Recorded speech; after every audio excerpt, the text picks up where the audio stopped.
Vamos a hablar de un nuevo capítulo. En el anterior hemos hablado sobre estructura bacteriana, pili, recombinaciones, pero ahora vamos a hablar directamente de patogénesis. ¿Sí? ¿Y a qué se refiere la palabra patogénesis? ¿Alguien sabe? Atrás, Micaela, ¿sabes? ¿De qué? ¿Sabes lo que significa esta palabra patogénesis? O sea, creo que es cuando la patogenidad, sí sé que es ¿Qué es?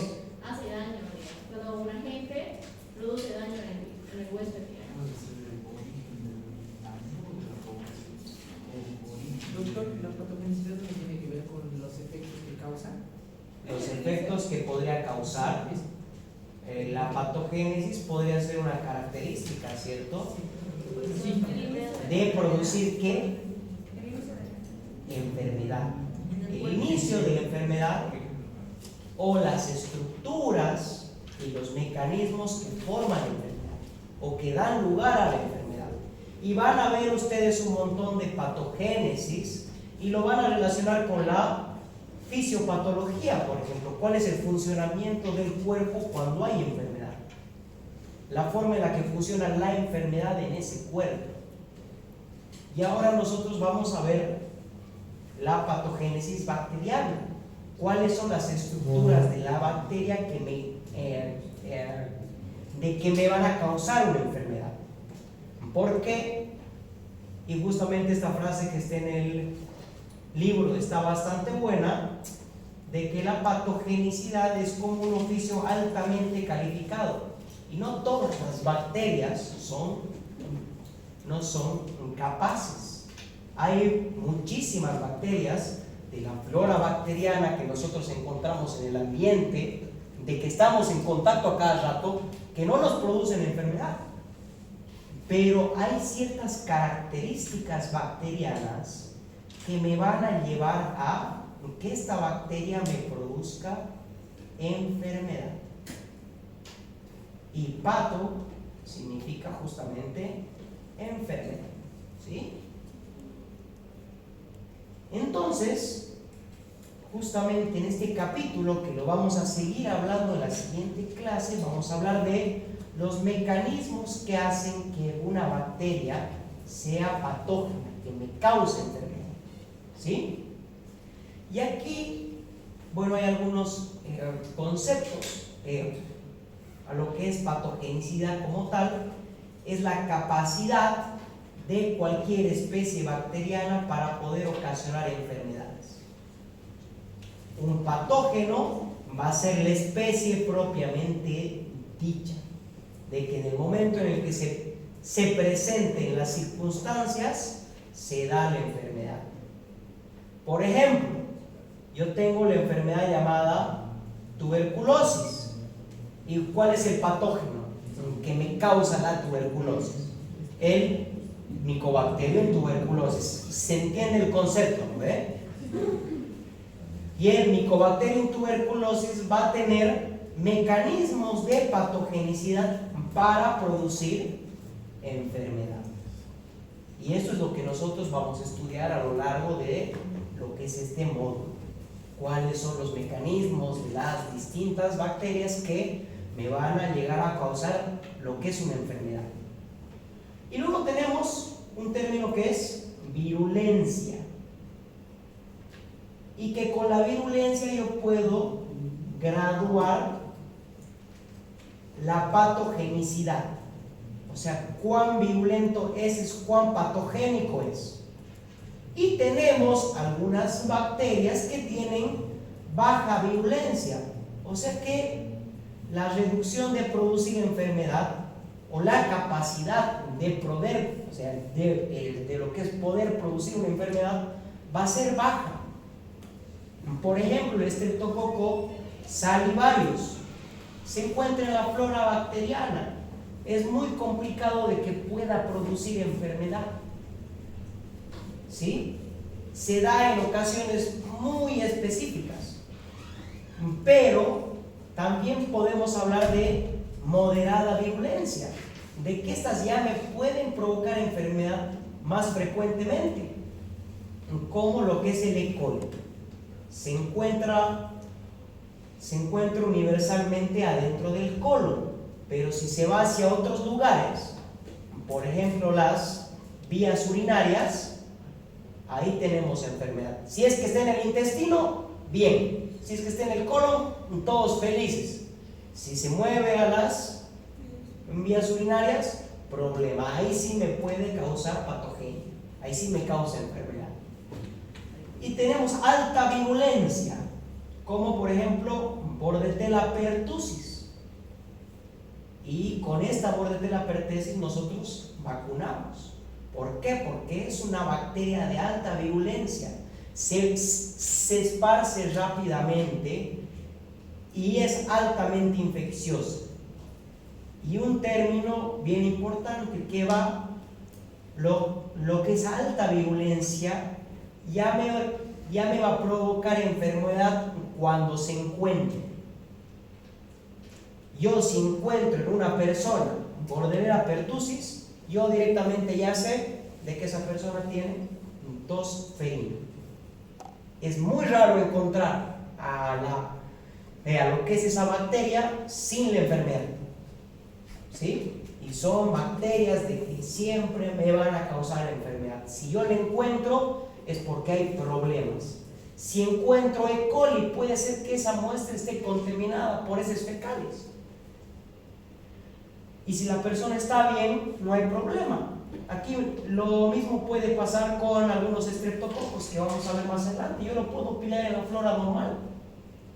¿Me podría causar enfermedad? Sí, pero en un determinado tipo de pacientes, ¿sí?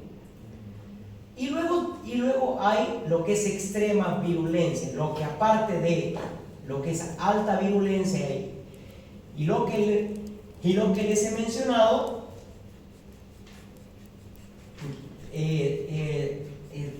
en este caso una de sus digamos propiedades va a ser de que me va a causar una alta mortalidad. Y aquí tenemos por ejemplo a la Yersinia pestis, causante de la peste negra, que en su momento ha matado al 50% de la población en Europa, ¿sí? Si no se trata, es altamente mortal. Y aquí no solamente estamos hablando de lo que es una bacteria, también hay virus extremadamente virulentos, como el virus del ébola, por si acaso, ¿sí? Y hay otros virus que me causan encefalitis o la rabia, que podrían considerarse en esta parte, que si la persona no tiene, estamos fregados, ¿sí? Entonces, cuando yo hablo de lo que es una bacteria patogénica, se van a cumplir algunos requisitos. O sea, esta bacteria tiene que formar y tiene que tener ciertos requisitos. ¿Y cuál va a ser el primer requisito? Ingresar al organismo. ¿Y mediante qué digamos, ingresa al organismo? ¿Mediante qué vías de transmisión? ¿Alguien conoce alguna vía de transmisión? Vía oral puede ser. Vía oral, perfecto. Si me alimento con una bacteria, estoy ingiriendo alimentos que van a llegar a la mucosa y luego pueden pasar a poder infectar. Vía de transmisión, vía oral. ¿Qué más? Vía vector. Mediante un vector, perfecto. Si me pica una vinchuca y me rasco, estoy metiendo lo que es un microorganismo adentro del cuerpo, ¿sí? Aquí tenemos varios vectores, lo que es el Aedes aegypti. Igual no te rasques, por ahí te ha picado. Vectores, entonces, mosquitos, garrapatas, enfermedad de Lyme, tularemias, etcétera, etcétera. ¿Qué más? ¿Qué otras vías de transmisión tengo? En vía oral también voy a poner la vía fecal oral, cuando nosotros ingerimos alimentos contaminados con heces fecales, que también va de la mano. ¿Por qué parte más se puede entrar? ¿Allá atrás? No sé si funciona, pero con los ojos. Mucosas, perfecto, por las mucosas. Tenemos varias mucosas, una de ellas es la mucosa ocular. Igual tenemos la mucosa vaginal. Tenemos mucosas también en la vía respiratoria. Aquí puedo poner también la vía inhalatoria, ¿cierto? ¿Qué más? ¿Qué otra vía? Por el que una bacteria puede ingresar al cuerpo. Por una herida. ¿Y la herida dónde está? En la piel. Si se rompe la piel, si se pasa la barrera de la piel, tenemos igual una vía cutánea. Y en la piel también tenemos lo que son los sueros, los catéteres, que pueden estar infectados y puede ser una vía, ¿sí? Aquí en vía cutánea, estos van a ser vía parenteral, que es una conexión directa con la sangre, ¿sí? Entonces, un requisito para que una bacteria sea patógena, primero, ¿qué es? Ingresar al cuerpo. Lo siguiente que hace una bacteria, ¿qué es? Evadir al sistema inmune. Si la bacteria ingresa al cuerpo y nuestro sistema inmune actúa rápido, no se va a producir enfermedad. Y si no se produce enfermedad, no es una bacteria patogénica, ¿me entienden? ¿Sí?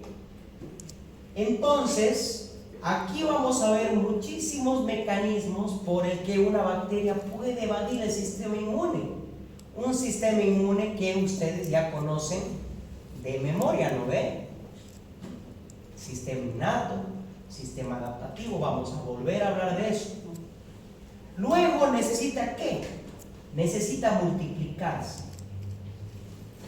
Necesita generar mayor copia de células. Necesita vivir. Y lo hace por fisión binaria. Ya les he explicado ese proceso. Copias y copias y copias y copias y mutaciones. Cuando se multiplica, puede lesionar a los hospederos. Sí o sí necesitamos que haya un daño a los hospederos. Si no, no nos causaría ninguna enfermedad. ¿Sí? Y este daño lo vamos a ver en la siguiente clase. Mecanismos de daño. Hasta esta clase vamos a ver hasta este punto lo que es el ingreso y lo que es evasión del sistema inmune, que es muy interesante. Y luego vamos a ver sobre dañar al hospedero, sobre el daño, mecanismos de daño mediante lesión directa o mediante toxinas y mediante la activación, obviamente, del sistema inmune. Y por último, ¿qué necesita esa bacteria? Transmitirse. No le sirve de nada si una bacteria está en un organismo y muere ahí con el organismo, ¿cierto? Un mecanismo de supervivencia es buscar otra persona, buscar otro ser en el cual seguir el ciclo y replicarse y así persistir. Al final, lo que estas bacterias hacen, ¿qué es? Persistir, sobrevivir. Son mecanismos de supervivencia, ¿sí? Entonces, en la transmisión también es muy importante ver cómo se transmite de paciente a paciente o de paciente vector, vector enfermedad, ¿sí? Vamos a hablar un poquito, súper rápido, sobre el sistema inmune. Y aquí, una bacteria necesita pasar por todos estos sitios o por uno solo para poder producir enfermedad. Hemos hablado de la piel, es una barrera mecánica muy potente. Pero también, ¿qué tenemos? Conjuntiva ocular, mucosa ocular, mucosa de la boca, lo que es la orofaringe. Tenemos aquí vía respiratoria.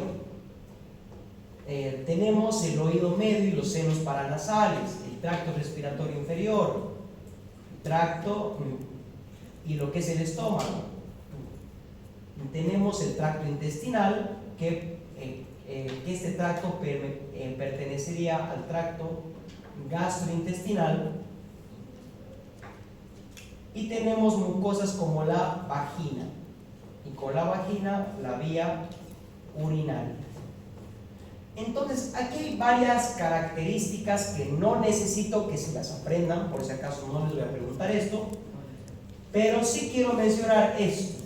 ¿Alguien sabe qué es esto?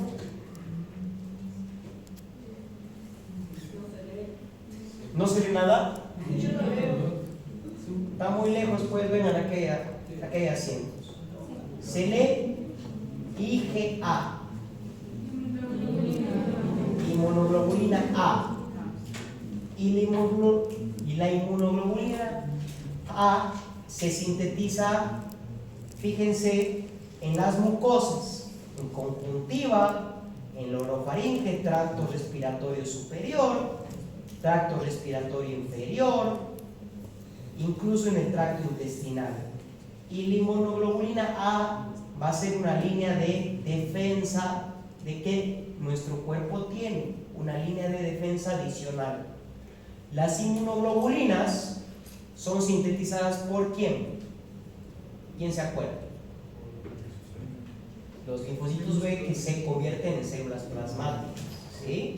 Y se generan ciertas inmunoglobulinas de tipo A, que justamente van a ser una primera línea de defensa, pero de la inmunidad adaptativa.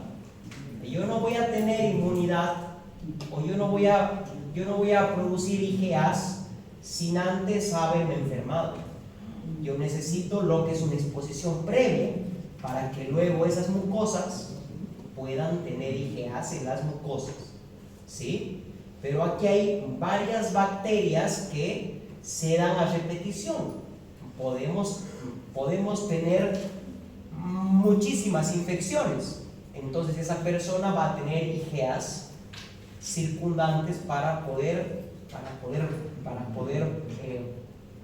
protegernos y prevenir lo que es una siguiente infección, ¿sí? ¿Qué es también importante de aquí? El pH, el pH bajo puede ser un mecanismo protector. Los cilios que hay, fíjense, en el oído medio, en los senos paranasales, en el tracto respiratorio inferior, porque los cilios suelen sacar todos los microorganismos hacia arriba y luego los eliminamos mediante la tos, ¿sí? Es un mecanismo de protección. Lo que es este cuadrito son mecanismos de protección y en qué partes se encuentran, ¿sí? Y hay también otro mecanismo que es la lisosima. Lisosima. Y habíamos hablado de que las bacterias gram positivo o gram negativo son, digamos, inertes a la lisosima. O sea, ¿en cuál no actúa la lisosima? ¿En gram positivos o gram negativos? Negativos, ¿por qué? No hemos hablado todavía de cápsula. La cápsula es una membrana que es aparte. ¿Cómo se llama la parte que me va a proteger de las lisosimas en las bacterias gram negativas? Membrana externa. Perfecto, la membrana externa. La membrana externa protege contra la lisosima, que se encuentra más que todo en las mucosas, ¿sí? En la mucosa oral y en la conjuntiva nos ayudan a protegernos de ciertas bacterias, sobre todo bacterias gram positivas, porque ahí se actúan, pero no actúan en las gram negativas por la presencia de la membrana externa. Ahora, ¿sí? ¿Alguien sabe lo que es la peristalsis?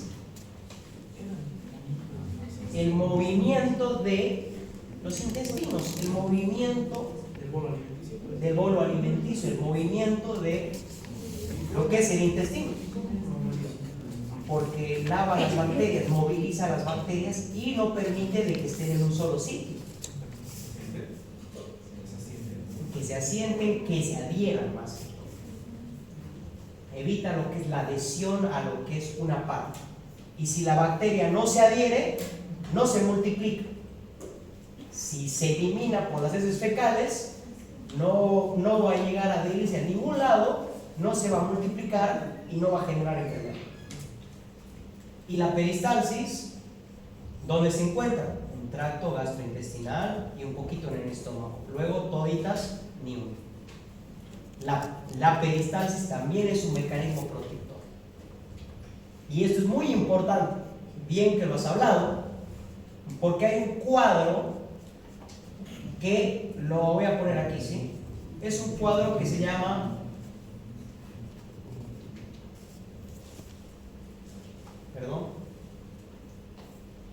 llama peritonitis bacteriana espontánea.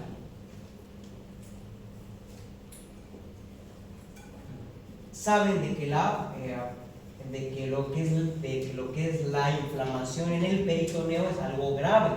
Se habla mucho, ¿no ve?, de la peritonitis. Y se suele dar una peritonitis cuando hay un apéndice roto, por ejemplo, un apéndice inflamado complicado, cuando hay alguna infección, alguna herida de bala, que me genera peritonitis.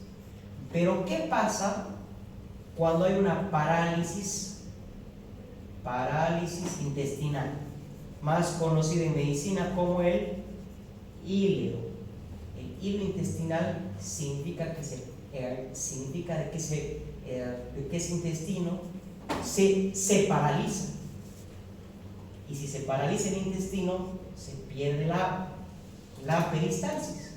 Y si no hay peristalsis, bacterias pueden acumularse y luego pasan a la sangre y pasan al peritoneo. Y me generan una peritonitis sin necesidad de que haya una lesión. Es como que yo tengo el intestino aquí y lo que hace el movimiento que permite de que estas bacterias que estén aquí fluyan. Pero ¿qué pasa si este intestino se para? Las bacterias empiezan a adherirse y de ahí ¿qué pasa? Pasan hacia la sangre y pasan hacia el peritoneo y me generan una infección ahí. Problemas, un cuadro grave que me puede llevar a la sepsis. Y no hay necesidad de que haya lesión, apéndice, etcétera, etcétera. Suele suceder la PBE más que todo en pacientes cirróticos, en pacientes inmunosuprimidos o en pacientes con un híleo. Si se pierde ese mecanismo de protección, puedo tener enfermedad. Y aquí vamos a encontrar unas bacterias que son no virulentas, que son bacterias que forman parte de la flora, pero si se acumulan en un espacio y luego pasan al peritoneo, problemas. ¿Sí? ¿Está claro, chicos, este ejemplo? ¿Sí? Buenísimo. Ahora vamos a ver un poquito acerca y luego vamos a tener un pequeño break.